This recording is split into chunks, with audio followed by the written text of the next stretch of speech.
If you know or suspect that your perfectionist tendencies are getting in the way of you achieving your career goals or advancing in your career, this is going to be gold for you. My name is Anna Cosic. I am a former tech exec turned career and leadership coach for ambitious women. And over the past 10, 15, 20 years, I have spent a lot of time with women with perfectionist tendencies. And guess what? I am also what I nowadays call a reforming perfectionist. So, what is it that we perfectionists are trying to do? We say that we have high standards in our work. We just want to do a good job, right? What is the harm in that? It's good, mostly, right? Except if we go back and we look into our own little history books, if we try to understand where did this perfectionist tendency usually initially come from, what I and my clients usually share in common when we at 30, 40 plus have these perfectionist tendencies is that we very often grew up in an environment or we went to school in an environment where being a good girl, getting good grades was something that we could use either to get rewarded or to get attention or to avoid getting punished. We could also be in a situation where we had a sibling that took up more space or was rowdy or misbehaving and whatever, and we played a different role that over time was rewarded. Understanding where our perfectionist behaviors come from is a huge part in understanding and also accepting why we behave the way we do, especially if we're a little sick of this tendency, okay? And the truth is that having this usually serves us very well in the beginning of our lives. In school, being the one who sits quietly, raises her hands, and gets the best grades is very often rewarded, right? And when we start our work and we start our careers, being that person in an office that says yes, offers to help, never complains, head down, is loyal, is something that is very often rewarded at the beginning of a career. And then usually sometime around, I will say 10, 15 years in, very often, this is what I hear my clients say and what I see, is that they want to move forward, next step in their career, but they have a really hard time leaving their current situation because they feel like leaving is a indicator of giving up or quitting, or that they question, have I really given it my all? Even if the people and the organization there very clearly have said or shown that there is nothing more for us to do there. So staying stuck in organizations that no longer serve us can be one of the symptoms of a perfectionist tendency. Also, when my clients want to move into the job search and getting their resume and LinkedIn profile updated and ready to go, very often the perfectionist tendency holds them back from even getting started because they have such high expectations on what it should look like and how they're going to go about it that they don't even start. So if this resonates, then then you know what I'm calling out here, right?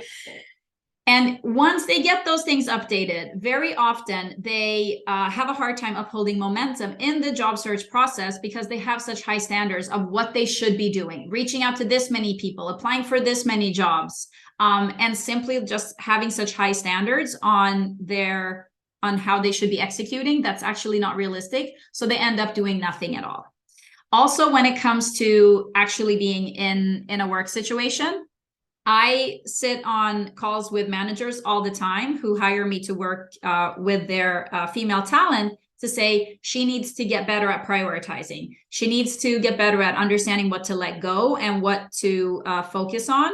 She needs to stop helping other people to really come back to that perfectionist tendency, to understand that once we move into senior roles where our workload is heavier and things move faster, it's also about acknowledging what are the things that require us to do a good job and what are the things that need to be good enough or let go or not being done at all, right?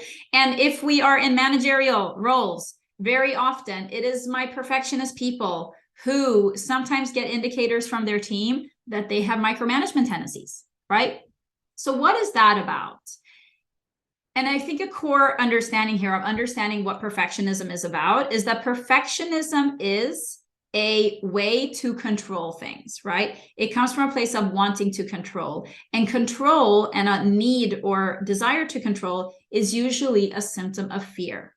So understanding that we fall into these perfectionist tendencies because we are afraid of something happening or not happening if we don't do it can usually be a good clue and cue of understanding what it all comes down to from its core, like the core driver behind this behavior. So why, like, how does all of this happen? If you can relate to these symptoms kind of coming up in your life and work and career, chances are that what you were told, modeled as a child, rewarded for, was you could have heard something, or you can agree with if I say things like, you should always try to do your best. Nobody likes sloppy work. If you don't really know what you're talking about, you shouldn't say anything at all. If these are things that kind of resonate with you, chances are that you are operating in this belief system that did serve you up until a certain point. But as you move forward and as you advance in your career, these beliefs are actually going to sabotage for you rather than support you. And what do I mean by that?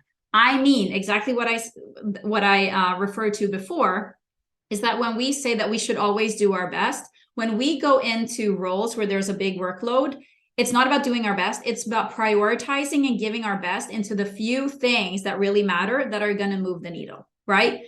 Perfectionism tendencies also show up in overcommitting, overdoing, overpromising, overworking, right? So also when it comes to managing our time and energy, if we don't keep an eye on these tendencies, these are also the things that that pack our calendar, fills up our to-do list, and at some point really can lead to that anxiety and usually can lead to burnout. So what can we do about it?